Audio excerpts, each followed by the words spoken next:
Hi friends, this is Dilip Murugan and welcome to our channel. Friends, ఈరోజు వీడియోలో మనం ఏం తెలుసుకోబోతున్నాం అంటే 5.1 తీసుకోవడం బెస్టా లేదా అనుకుంటే మనకి సౌండ్ బార్స్ తీసుకోవడం బెస్టా, అసలు ఈ రెండింటికి ఉండే వ్యత్యాసం ఏంటి అండ్ ఏది తీసుకుంటే బాగుంటుంది అండ్ నేనైతే ఏం తీసుకుంటాను ఈ వీడియో చివరిలో చెప్తాను. సో అది మిస్ కాకూడదు అనుకుంటే వీడియో స్కిప్ చేయకుండా చూడండి, మీకు ఎంతో కొంత నాలెడ్జ్ వస్తుంది ఈ వీడియో ద్వారా అని నేను ఎక్స్పెక్ట్ చేస్తున్నాను. ఓకేనా, మరి ఇంకెందుకు ఆలస్యం, లెట్స్ బిగిన్ అవర్.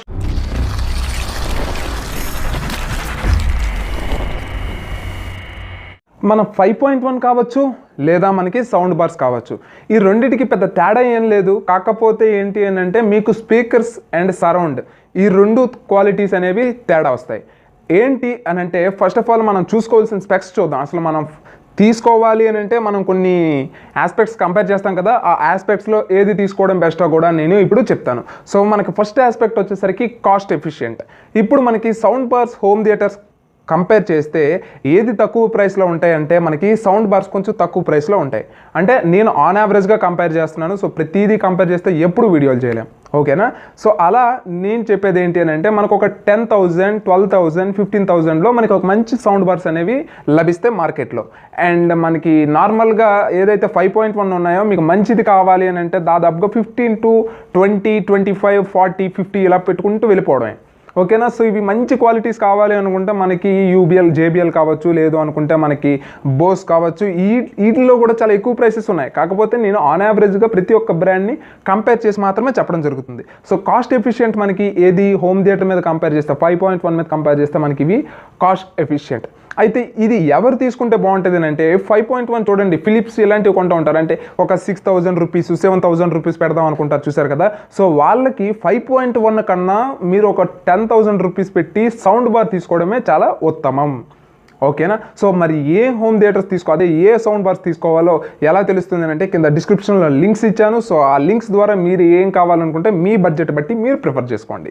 ఓకేనా, సో అవి మాత్రమే ఇచ్చాను, మిగతావి ఇవ్వలేదని చెప్పి మీరు అనుకోకండి. సో నాకు నచ్చినవి మాత్రమే ఇన్ మై వ్యూ మంచి క్వాలిటీ అనిపించే నేను వాటిని రిఫర్ చేశాను. ఓకేనా, సో అవి రిఫర్ చేసిన తర్వాత కొన్న తర్వాత చాలామంది సబ్స్క్రైబర్స్ నాకు బాగుందని మెసేజ్ పెట్టిన తర్వాతే అవి నేను మీకు రికమెండ్ చేస్తున్నాను. సో ఇదొకటి మీరు మర్చిపోకండి. అండ్ సెకండ్ వచ్చేసరికి క్వాలిటీ, ఏది మంచి సౌండ్ క్వాలిటీ వస్తుంది అని అంటే మనకి సౌండ్ బార్స్ అనేవి మంచి క్వాలిటీ వస్తాయి. క్వాంటిటీ వేరు, క్వాలిటీ వేరు. ఓకేనా, 8 హర్ట్స్ నుంచి మనకి 24 కిలో హర్ట్స్ వరకు ఉన్నాయి అనుకోండి సౌండ్ రెస్పాన్స్. అది మీకు చిన్న మువ్వ పడిపోయిన మువ్వ సౌండ్ వస్తుంది. ఎంత పెద్ద పెద్ద బేస్ సౌండ్స్ రావచ్చు కానీ ఆ మువ్వ సౌండ్ మీకు వినిపిస్తుంది. ఓకే, లేదు హార్ట్ బీట్ సౌండ్ వస్తుంది, ఎన్ని సౌండ్స్ అయినా రావచ్చు మీకు. ఓకే, పెద్ద పెద్ద బేసు, ఫైట్స్ అన్నీ రావచ్చు, కానీ ఎక్కడో హీరోయిన్ గుండె కొట్టుకుంటే ఆ గుండె చప్పుడు మీకు వినిపిస్తుంది. సో అవి ఎక్కడ దొరుకుతాయి అని అంటే మీకు ఫ్రీక్వెన్సీ రెస్పాన్స్ ఎంత తక్కువ నుంచి ఎక్కువ ఉంటే అది మీకు ఆ యొక్క ఫీల్ అనేది మీకు తెప్పించగలుగుతుంది. సో అది మీకు ఏది ఎక్కువగా లభిస్తుంది అని అంటే మనకి ఈ సౌండ్ బార్స్లోనే ఎక్కువగా లభిస్తూ ఉంటుంది. సో ఈ ఆస్పెక్ట్లో చూస్తే మనం సౌండ్ బార్స్ని ప్రిఫర్ చేయొచ్చు. అండ్ నెక్స్ట్ మనకి క్వాంటిటీ కావాలి అనుకుంటే మనం 5.1కి వెళ్ళిపోవడమే. సో పెద్ద సౌండ్ కావాలి అనుకుంటే మీరు 5.1కి వెళ్ళిపోవడమే, క్వాలిటీ కాకుండా. అండ్ నెక్స్ట్ మనకి ఎనర్జీ ఏది ఎక్కువగా తీసుకుంటుంది అంటే 5.1సే ఎక్కువగా ఎనర్జీ అనేది తీసుకోవడం జరుగుతుంది. అదే మనకి నార్మల్గా వచ్చేసరికి తీసుకోవడం జరగదు. నార్మల్ సౌండ్ బార్స్కి వచ్చేసరికి అంత ఎనర్జీ అనేది తీసుకోవు అండ్ మనకి అంత అవుట్పుట్ కూడా ఇవ్వవు కాబట్టి.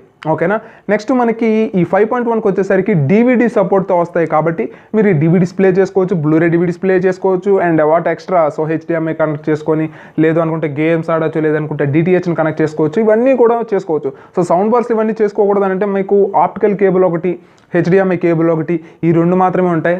పెద్దగా ఎక్కువగా ఎవరు. సో బ్లూటూత్ కొన్నిటికి ఇన్బిల్ట్గా వస్తాయి. సో ఇలా చూసుకుంటే మీకు సౌండ్ బార్స్ అనేవి కొంచెం రెండింటికి సేమ్ మార్క్స్ ఇవ్వచ్చు. ఓకేనా, నెక్స్ట్ మనకి రెగ్యులర్ యూజేజ్ అంటే ఏది ఇప్పుడు మనం 5.1 కనెక్ట్ చేస్తాం కానీ ఎప్పుడు వేయగలం, ఒక సీరియల్ చూసేటప్పుడు వేయగలమా, లేదు నార్మల్గా ఒక వీడియో చూసేటప్పుడు వేయగలమా, వేయలేం. ఎప్పుడో మనకి మూడ్ వస్తే చూసారు కదా, అప్పుడు మనం ఏమో సాంగ్స్ పెట్టి ప్లే చేసుకోవడమే కానీ ఉదయమో సాయంత్రమో, నార్మల్గా అయితే మాత్రం చేసుకోలేం. సో అలా చేసుకోవాలి అని అంటే మీరు చేయాల్సిందల్లా ఏంటంటే సౌండ్ బార్ని పెట్టుకోండి. సో మీరు సీరియల్స్ నుంచి, టీవీ మూవీస్ నుంచి, వీడియో సాంగ్స్ నుంచి ప్రతి ఒక్కటి ఎక్కువగా అందరికీ డిస్టర్బెన్స్ కలిగించకుండా మీరు చక్కగా చూసుకోవచ్చు. అండ్ ఇదొక మంచి అడ్వాంటేజ్ అనేది మనకి ఈ యొక్క సౌండ్ బార్స్లో రావడం జరుగుతుంది. అండ్ లుక్ పరంగా చూసుకున్నట్లయితే మీకు సౌండ్ బార్ బాగుంటుంది. అండ్ నెక్స్ట్ మనకి ప్రతి ఒక్కటి ఆప్టిమైజేషన్గా ఉండాలి. అండ్ మనకి సౌండింగ్ రావాలి, అండ్ పెద్దగా సౌండ్ రావాలి, అండ్ మనకి కొంచెం బడ్జెట్ ఎక్కువైనా పర్వాలేదు అనుకుంటే మీరు మినిమం 20K బడ్జెట్ పెడితే మీరు తీసుకోవచ్చు. ఓకే, సో 18 to 25K పెడితే మాత్రం మీరు హోమ్ థియేటర్స్కి వెళ్ళండి. అంటే తక్కువ బడ్జెట్లో ఎవరైతే 7,000 8,000 ఇలా పెడదాం అనుకుంటున్నారో వాళ్ళు హోమ్ థియేటర్ కన్నా మీరు సౌండ్ బార్స్ తీసుకోండి, అవి చాలా బెస్ట్. సో ఫైనల్గా నేనేం తీసుకుంటాను అంటే నా దగ్గర 10,000 రూపీస్ పెట్టగలిగే సత్తా ఉండేటప్పుడు నేను ఖచ్చితంగా సౌండ్ బార్స్నే ప్రిఫర్ చేస్తాను. 20,000 రూపీస్ బడ్జెట్ పెట్టాలి అనుకునేటప్పుడు నేను హోమ్ థియేటర్ మాత్రమే ప్రిఫర్ చేస్తాను. అంతేగాని సో రెండు వేస్ట్ అని చెప్పట్లేదు, రెండు బెస్ట్ అని చెప్పడం లేదు. సో దేనికున్న క్వాలిటీ, దేనికుండే ప్రోస్ అండ్ కాన్స్ దానికే ఉంటాయి. సో ఈ ఆస్పెక్ట్లో కంపేర్ చేస్తే బడ్జెటే మీకు ముఖ్యం కాబట్టి ఆ బడ్జెట్లో నేను సౌండ్ బార్ తీసుకుంటాను.